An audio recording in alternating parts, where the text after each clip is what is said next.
그동안 자기 개발을 숱하게 해봤지만 인생이 바뀌지 않았다는 분들한테 오늘 영상이 반드시 도움이 될 것입니다.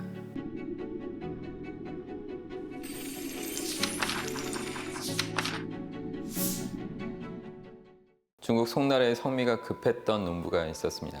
어느 날 자기 밭에다 모종을 심었죠. 그리고 매일 틈만 나면 밭으로 달려가서 모종이 얼마나 자랐는지 확인했어요.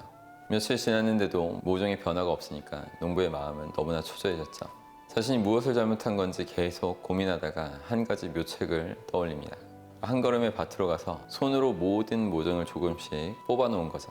당연히 밖에서 보니까 마치 모종이 순식간에 자라는 것처럼 보였어요. 농부의 마음은 너무나 흐뭇해져서 밤에 꿀잠을 잘 수 있었습니다. 하지만 다음날에 봤더니 모든 모종이 말라 비틀어져 있었죠. 농부는 그렇게 농사를 완전히 망쳐버리게 됩니다. 여러분은 이 이야기를 들으면서 어떤 생각이 들었나요? 미련하고 우둔한 농부라는 생각이 들지 않았나요? 밭에 모종을 심고 인내심을 갖고 차분히 기다리면 자연스럽게 자라날 것을 괜히 마음이 급해서 자기 손으로 1년 농사를 망쳐버렸으니까요. 농부가 농사에 실패한 건 모종을 키우는 방법에 대해서 무지했고 무엇이든 때가 있다는 자연의 섭리를 이해하지 못했기 때문입니다. 중국 송나라면 거의 1000년 전 이야기인데 인간의 본성은 1000년이 지난 후에도 많이 변한 것 같지 않습니다. 오늘날에도 사람들은 같은 실수를 계속 반복해서 저지르고 있어요. 누구나 처음에는 성공이라는 달콤함을 만끽하고 인생의 주인공이 되기 위해서 자기 개발에 뛰어듭니다. 독서도 열심히 하고 운동도 열정적으로 해요. 그리고 농부처럼 자신이 변하는 모습을 매일 체크합니다. 확실히 초보자 단계에서는 어떤 일을 해도 성장 속도가 매우 빨라요. 며칠만 해도 티가 팍팍 나죠. 하지만 일정 기간이 지나가면 대부분 경우에 성장 곡선이 완만해지거나 정체 구간이 오는데 이때 확신이 없는 사람들은 마음속에 의구심이 생깁니다.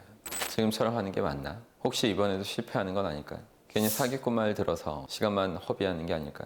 성장 속도가 둔화되니까 믿음이 흔들리고 의심은 고개를 쳐드니 정작 해야 할 일에 집중하지 못하고 성장 속도는 자연히 느려지죠. 결국 포기하게 되고 더 나은 멘토와 비법을 찾아서 기러기처럼 떠돕니다. 여태까지 열심히 가꿔놓은 밭을 황폐화시켜버리고 새로운 곳으로 가서 다시 씨앗을 심기 시작해요. 문제는 그곳에서도 같은 실수를 계속해서 반복한다는 사실입니다. 그러면서 하늘은 자신을 버렸다면서 애꿎은 운명만 탓하고 있죠. 인생에서 죽음과 같은 특별한 계기가 있을 때 사람의 무의식은 매우 빠르게 변화합니다. 정말 순식간에 변화가 일어날 때도 있어요. 하지만 일반적으로 변화는 점진적으로 일어나기 마련입니다. 아직 눈에 띄는 성과가 없을지라도 변화는 진행 중인 거고 성공을 향하는 여정이 있는 겁니다. 하지만 지구에 중력이 있는 것처럼 인생에도 관성이 있기에 자칫 정신줄을 놓으면 과거의 모습으로 회귀할 수도 있어요. 자기 개발을 시작하고 이상적인 모습으로 한 걸음씩 나아갈 때 자꾸 과거에 비참하고 부족한 자신을 떠올리며 곱씹지 말아야 됩니다. 왜냐면 어차피 당신은 그쪽으로 가지 않을 거니까요. 저는 종교가 없지만 종교와 관련된 여러 이야기를 알고 있어요. 오늘은 기독교의 이야기를 예로 들어서 진정한 변화를 추구할 때 왜 과거를 자꾸 돌아보면 안 되는지 알려드려 볼게요.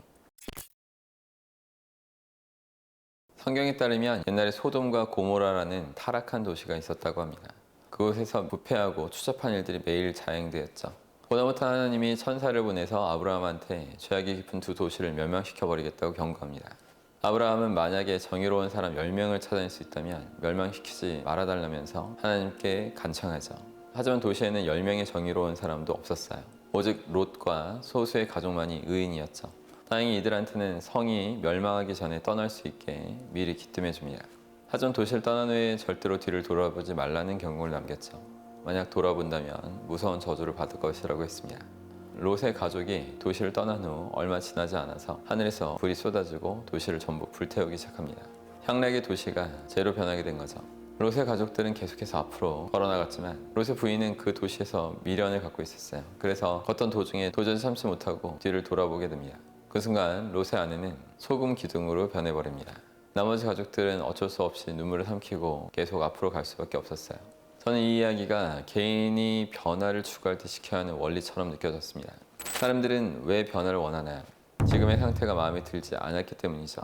예를 들면 게으르고 예민하고 언제나 주눅 들어있는 자신의 상태가 못마땅한 겁니다. 그래서 새로운 내가 되기 위해서 변화의 여정을 떠납니다. 하지만 사람들은 과거의 부족한 모습을 자꾸 되새김질하는 그런 경향이 있어요. 오직 원하는 것에만 초점을 유지하지 못하고 자꾸 과거로 되돌아가려고 합니다.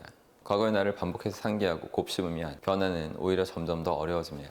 진정한 변화를 해내기 위해서는 내가 원하는 것, 가고 싶은 방향을 직시하고 한 걸음 한 걸음씩 계속 믿음을 갖고 내딛는 것이 중요해요. 롯의 부인이 타락의 도시 소돔에 미련을 버리지 못하고 뒤를 돌아봤을 때 소금 기둥이 된 것처럼 여러분이 정말 변화하고 싶다면 말하는 이상향을 가슴속에 품고 계속 그쪽을 향해서 앞으로만 전진하셔야 됩니다. 그렇게 완전히 달라진 내가 된다면 더 이상 과거의 상태가 발목 잡지 않을 겁니다. 자기 개발을 시작하고 올바른 방법으로 실천하고 있다면 변화는 이미 시작된 거예요. 눈에 보이지 않더라도 계속 변화하고 있는 중입니다. 그러니 소처럼 과거의 모습을 되새김질하지 말고 새롭게 만들어갈 나에게 완전히 초점을 맞추고 계속 꾸준히 전진하시기 바랍니다.